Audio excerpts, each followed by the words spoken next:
Bonjour à tous les Parisiens et Parisiennes. Merci Vincent. Nous nous retrouvons à la veille des fêtes en ce 20 décembre 2018 sur C'est tout de suite. Il est actuellement 10h30 et nous allons traiter des sujets actuels de Paris. Effectivement, Ambre, nous retrouvons Marie Fontaine, notre envoyée spéciale, au cœur des affrontements lycéens. Nous sommes devant le lycée Voltaire afin de parler avec les lycéens de leurs ressentis sur les injustices et les bavures policières.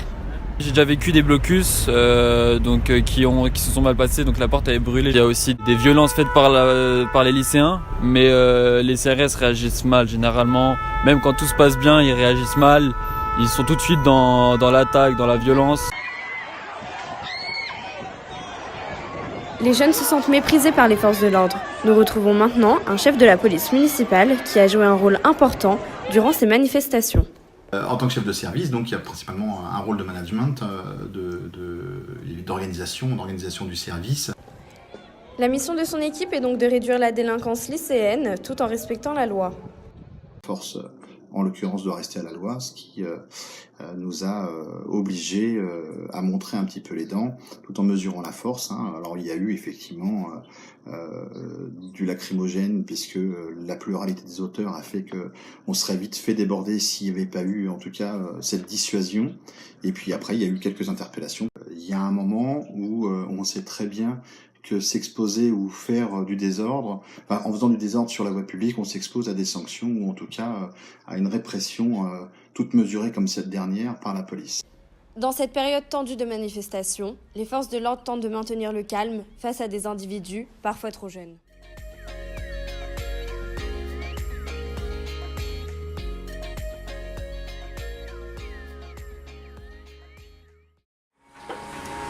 En parlant de mouvement politique, Vincent, nous sommes en direct des Champs-Élysées avec Juliette Toulotte.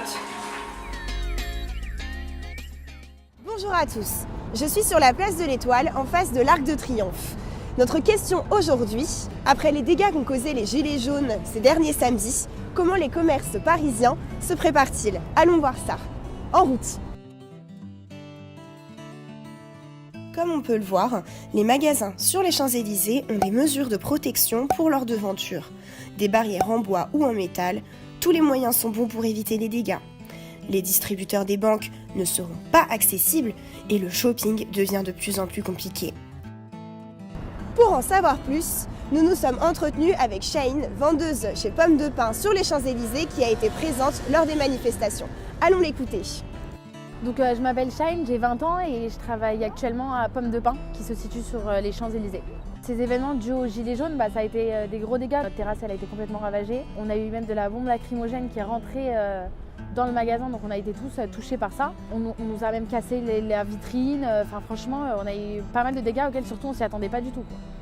Donc les mesures qu'on a mis en place, on a déjà décidé depuis les derniers samedis de limiter le nombre de personnes maximales dans le restaurant, c'est-à-dire que il y avait un nombre vraiment limité, pas beaucoup de personnes pouvaient rentrer à la fois dans le magasin.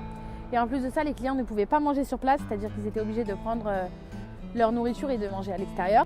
J'ai même été mutée un samedi, où on m'a fait travailler pour ma sécurité aux Pommes de Pain de rue de Rennes. Et là, pour le samedi qui arrive, on sait que ça ne va toujours pas se calmer, donc on a décidé de prendre encore plus de mesures. On garde notre politique de personnes maximales qui rentrent et on a décidé de barricader les entrées avec des plaques de bois.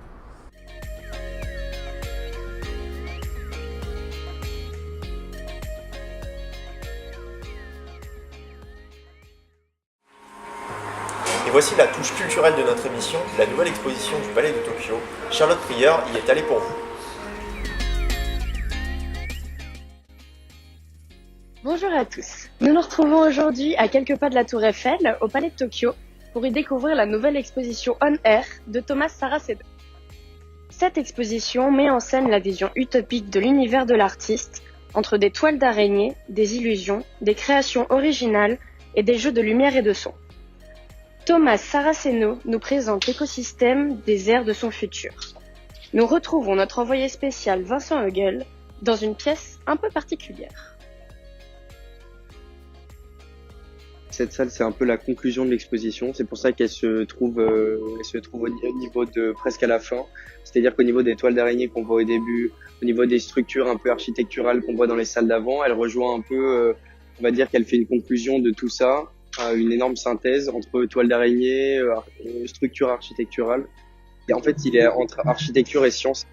Il étudie les araignées pour nous faire penser que aussi plus tard on pourra un peu quitter cette terre, enfin, entre guillemets, pas vraiment la quitter en soi à l'échelle extraterrestre, mais la quitter juste, pouvoir monter juste dans les airs. C'est très utopique, mais son rêve c'est d'avoir des structures un peu comme celle-ci et d'avoir des villes comme Paris qui vivraient dans les airs pour pouvoir laisser l'écologie, la terre un peu seule.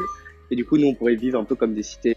Il y a pas mal d'artistes qui l'ont rejoint comme philosophes, poètes. Donc c'est assez intéressant et c'est un mouvement qui est en train de se lancer.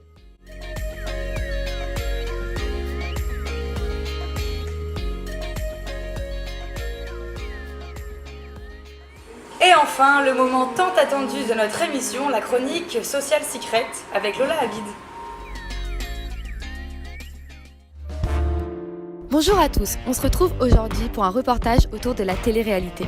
Ces stars du petit écran sont les nouveaux idoles des jeunes d'aujourd'hui. Les Marseillais, Secret Story ou encore les gens de la télé-réalité sont suivis par plus de 42% de jeunes en France. Focus sur ce petit monde scénarisé qui attire notre curiosité. Je trouve que c'est bête, c'est bidon. Je pense pas que ce soit débile comme les adultes le disent, je pense que c'est plutôt amusant. Je pense que ça a une mauvaise influence sur les jeunes. Ils savent pas que c'est pas la réalité justement, c'est scénarisé, c'est vraiment des acteurs en fait. Pour les jeunes de moins de 18 ans, je pense qu'ils sont pas assez matures, je pense pas que ça ait une bonne influence. Alors non, pas du tout. Pour être honnête, ça a pas du tout une bonne influence. Sur nous, ça passe parce qu'on a un certain recul sur la situation, mais sur les jeunes qui prennent exemple sur les gens qui font de la télé-réalité, et bah c'est pas ouf. Mais non, sur moi, non, ça a aucune influence. Nous allons rencontrer aujourd'hui Sarah Martins, aux 280 000 abonnés sur Instagram. On peut pas dire que ça a une bonne ou mauvaise influence, en fait, c'est chacun, il l'interprète à sa manière, mais je veux dire que de ce qui se passe de dehors, c'est pas non plus meilleur, donc je pense qu'on fait rien non plus de très méchant et que voilà, après... il n'y a rien pour moi qui peut inciter des jeunes à faire de mauvaises choses en fait. On est là pour vous divertir. Après, voilà, la personne pour moi qui voudrait se lancer, il faudrait déjà qu'elle s'attende bien à ce qui peut lui arriver derrière. C'est-à-dire qu'il y a des beaux côtés, oui c'est sûr, mais il y a aussi les mauvais côtés. Et les mauvais côtés, ils peuvent faire mal si on n'est pas blindé déjà avant.